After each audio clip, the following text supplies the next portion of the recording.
कई सालों पहले बॉलीवुड में एक पिक्चर आई थी नाजायज, जिसका एक गाना बहुत फेमस हुआ था। उसकी एक लाइन आपको जरूर याद होगी, आज की शाम बड़ी बोझल है, आज की रात बड़ी कातिल है। जी हाँ, 18 अप्रैल की शाम जब आप ये वीडियो देख रहे होंगे तब 21 राज्यों के 102 सीटों पर नेताओं की यही हालत होगी। नमस्कार, मैं महिमा शर्मा, आप देख रहे हैं आज की खबर का इलेक्शन स्पेशल शो 24 की 64। आज बात करेंगे आखिर पहले फेज में किन बड़े नेताओं की किस्मत लगी है दांव पर, और अगर इस चरण बीजेपी गच्चा खा जाती है तो कैसे उसका 400 पार का सपना टूट सकता है। देश के 21 राज्यों और केंद्र शासित प्रदेशों के 102 सीटों पर शुक्रवार 19 अप्रैल को मतदान होगा। 19 अप्रैल को होने वाले मतदान को लेकर बुधवार की शाम को चुनाव प्रचार थम गया। पहले चरण में बीजेपी, कांग्रेस सहित कई राजनीतिक दलों के मठाधीशों की किस्मत दांव पर है। बीजेपी ने एनडीए की 400 सीट पर जीत का दावा किया है, जबकि इंडिया गठबंधन उनके खिलाफ मैदान में है।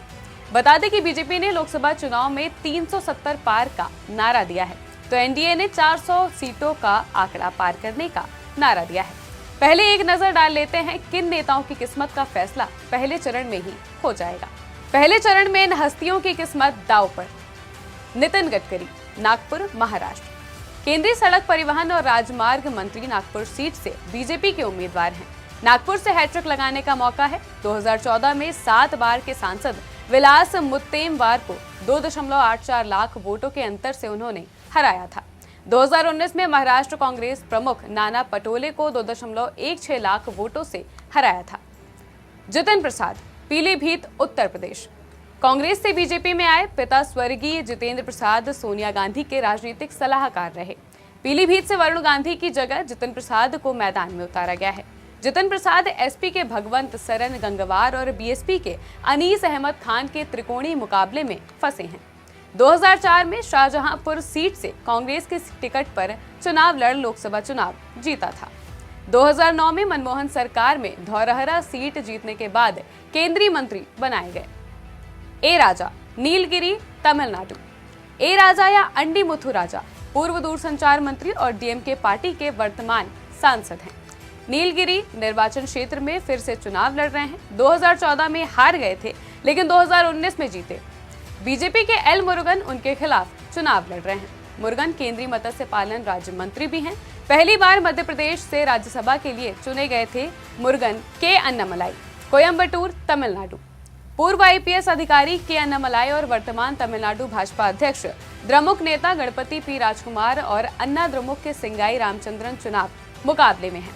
किरेन रिजिजू, अरुणाचल पश्चिम, अरुणाचल प्रदेश। अरुणाचल प्रदेश में 19 अप्रैल को लोकसभा और विधानसभा चुनाव एक साथ होंगे। अरुणाचल पश्चिम से 3 बार सांसद हैं किरेन।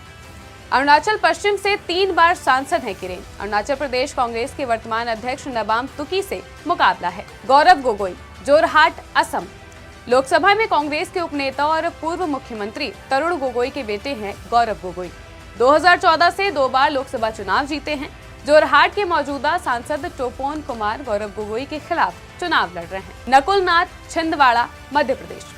मध्य प्रदेश के पूर्व मुख्यमंत्री कमलनाथ के बेटे हैं नकुल नाथ। 1980 के बाद से कमलनाथ इस सीट से 9 बार जीत चुके हैं। कमलनाथ परिवार का गढ़ है छिंदवाड़ा। 2019 के चुनावों में भाजपा ने राज्य की 29 में से 28 सीटें जीती, लेकिन वे छिंदवाड़ा नहीं जीत पाए थे। नकुल ने भाजपा उम्मीदवार को 37,536 वोटों के अंतर से हराकर सीट जीती थी। अर्जुन राम मेघवाल, बीकानेर, राजस्थान।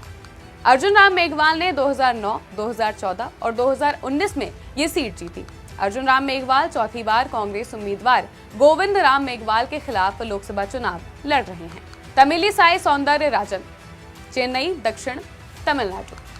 सक्रिय राजनीति में लौटने के लिए तेलंगाना के राज्यपाल और पुडुचेरी के उपराज्यपाल के पद से इस्तीफा दिया। चेन्नई दक्षिण लोकसभा क्षेत्र से चुनाव लड़ रही हैं।